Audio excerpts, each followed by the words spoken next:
So firstly, very good morning to all of you. My name is Priya Pandey and today you are connected with our beautiful channel सफल विद्यार्थी. So आज का जो हमारा topic है वो है डेंगू.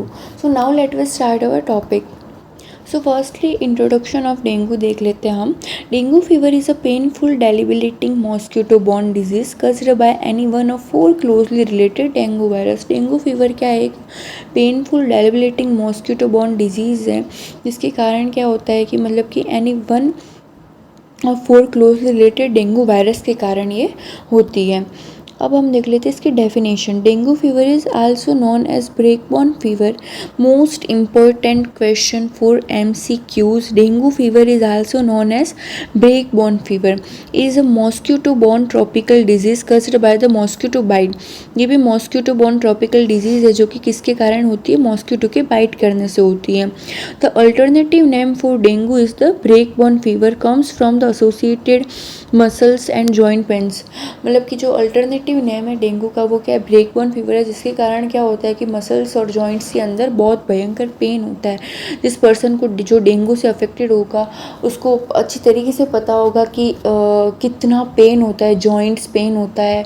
हमारी आँखों का जो ऑर्बिटल पीछे का पार्ट होता है वो भी बहुत ज़्यादा पेन होता है.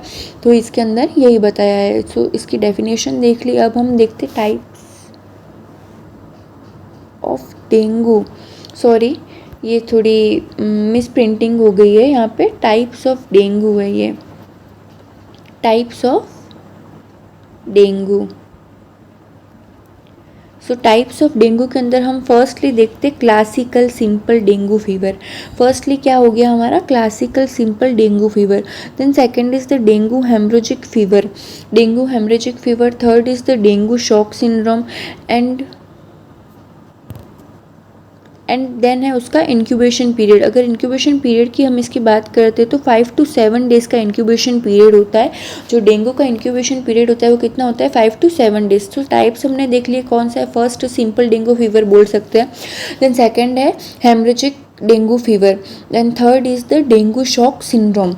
ठीक है, मतलब कि नॉर्मली जो डेंगू फीवर होता है वो फर्स्ट कंडीशन में आ जाएगा. हेमरेजिक फीवर के अंदर क्या होगा कि ब्लीडिंग की कंडीशन हो जाएगी, जैसे कि गम से ब्लीडिंग होना.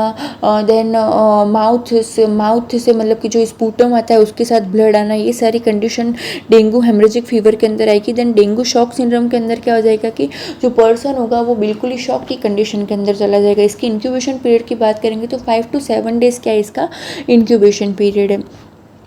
अब हम देख लेते हैं डेंगू के सिम्टम्स देख लेते हैं. सिम्टम्स से पहले हम देख लेते हैं कजेज ऑफ डेंगू.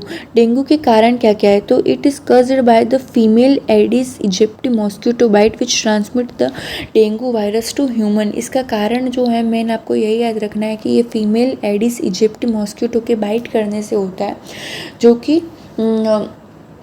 ह्यूमन के अंदर डेंगू वायरस जो होता है वो ह्यूमन के अंदर ट्रांसमिट करता है जिससे जो पर्सन होता है वो डेंगू से अफेक्टेड होता है.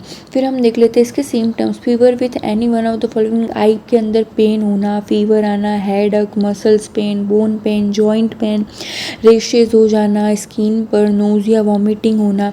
ये सारे क्या हो गए? डेंगू के सिम्टम्स हो गए. हमको पता ही है कि डेंगू के अंदर जिस पर्सन को हुआ होगा उनको अच्छी तरीके से पता होगा कि डेंगू के अंदर बहुत ज़्यादा पाँवों का टूटना, हेडेक होना, आँख के पीछे वाला हिस्सा जो है वो बहुत ज़्यादा पेन होना. सो ये सारी जो कंडीशंस है वो किसके अंदर है? डेंगू के अंदर, राइट.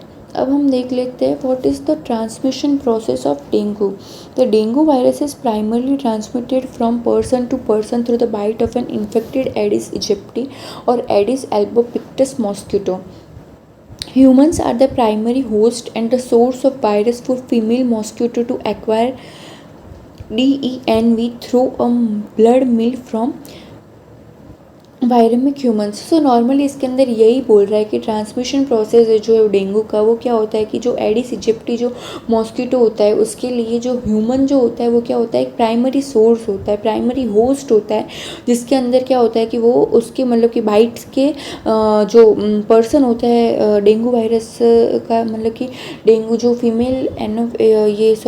फीमेल एडिस इजिप्टी जो मॉस्किटो होती है वो उसके वायरस से क्या करती है? मतलब कि उस पर्सन को इन्फेक्टेड कर देती है। तो इसके अंदर यही बोल रहा है कि जो ह्यूमंस होता है वो प्राइमरी होस्ट और वायरस का एक सोर्स होता है। किसके लिए? फीमेल मॉस्किटो के लिए, जो कि क्या एक्वायर करती है?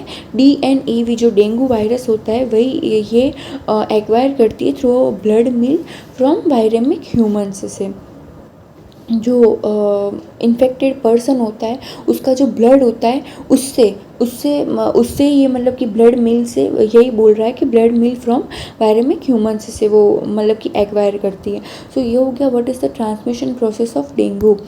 अब हम देख लेते हैं what is the pathogen of dengue fever. The pathogen dengue is caused by a virus of the Flaviviridae family, flavivirus genus, which includes viruses such as yellow fever virus.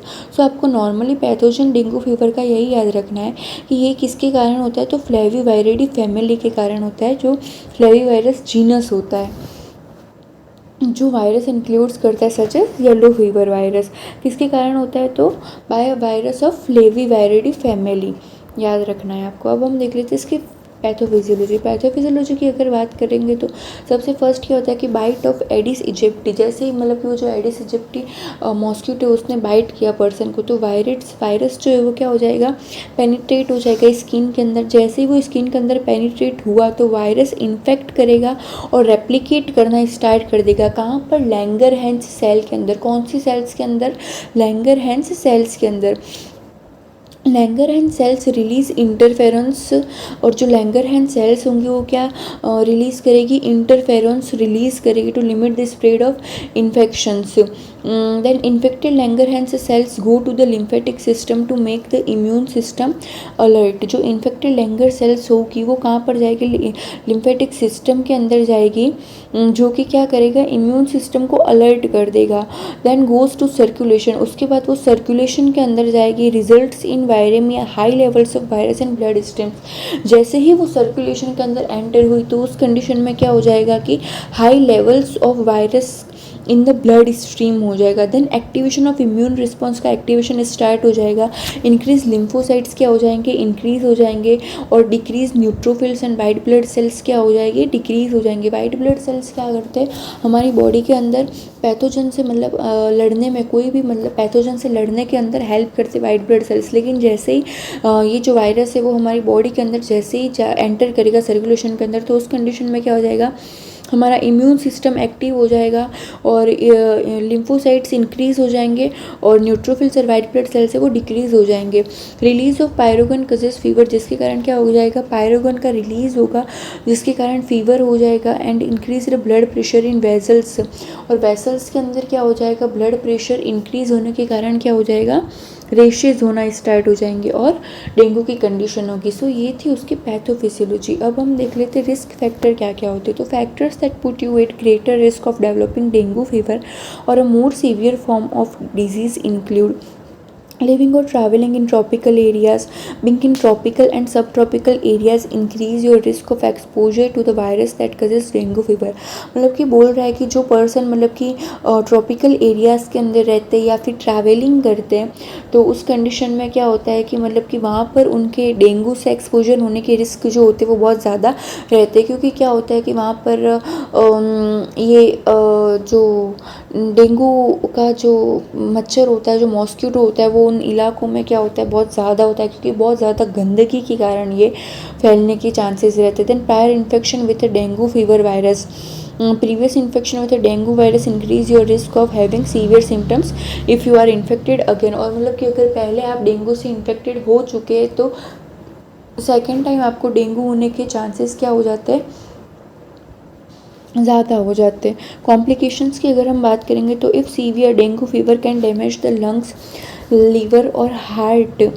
अगर सीवियर डेंगू फीवर है तो जिसके कारण क्या हो सकता है कि हमारे लंग्स, लीवर और हार्ट तक भी डैमेज हो सकते हैं।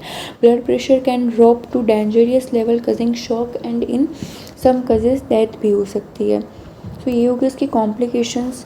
अब हम देख लेते हैं प्रिवेंशन ऑफ डेंगू फीवर क्या है। तो मतलब कि किस तरीके से प्रिवेंट कर सकते हो। तो prevent entry, then use air cooling का यूज़ करके, avoid public places, then use insect protection, check for symptoms. तो ये सारे प्रिवेंशन के मेजर्स है जिसके कारण हम डेंगू फीवर को रोक सकते हैं। तो ट्रीटमेंट ऑफ डेंगू फीवर क्या है, तो पर्सन को फ्लूइड्स प्रोवाइड कराएंगे, आराम करने को कहेंगे, देन एंटीपायरेटिक्स देंगे, लेकिन एस्प्रिन और एनसेड्स को अवॉइड करेंगे। क्यों अवॉइड करेंगे? क्योंकि क्या होता है कि ब्लीडिंग इसके अंदर क्या होता है कि प्लेटलेट्स का जो काउंट होता है डेंगू के अंदर वो बहुत ज़्यादा क्या हो जाता है, डिक्रीज़ हो जाता है उसका लेवल, जिसके कारण क्या होता है कि पर्सन को जैसे कि हमने देखा था सेकेंड टाइप डेंगू का, डेंगू हेमरेजिक फीवर, तो क्या होता है उसको बहुत ज़्यादा ब्लीडिंग होने के चांसेस बढ़ जाते हैं एस्प्रिन के कारण। इसलिए बोल रहा है कि अवॉइड एस्प्रिन एंड एनसिड्स को हम अवॉइड करेंगे। Monitor blood pressure, haematocrit, platelet count, level of consciousness, ये सारी चीज़ों को मॉनिटर करेंगे। सो हमने ट्रीटमेंट भी इसका देख लिया। सो अब आपके लिए क्वेश्चन है, how is dengue fever transmitted? Bite of an infected mosquito, bite of an infected male Aedes mosquito, bite of an infected female Anopheles mosquito, या फिर bite of an infected female Aedes mosquito. So I hope आपको ये video अच्छी तरीके से समझ आया होगा, और अगर आपने इस वीडियो को अच्छी तरीके से समझा है देन इस क्वेश्चन का आंसर आप इजीली दे सकते हैं। सो इस क्वेश्चन का आंसर आप हमारे कमेंट बॉक्स के अंदर दीजिए। अगर आपको वीडियो अच्छी लगती है तो इस वीडियो को लाइक कीजिए, हमारे चैनल को सब्सक्राइब कीजिए एंड शेयर कीजिए। Thank you so much. मिलते हैं नेक्स्ट लेक्चर में। Thank you.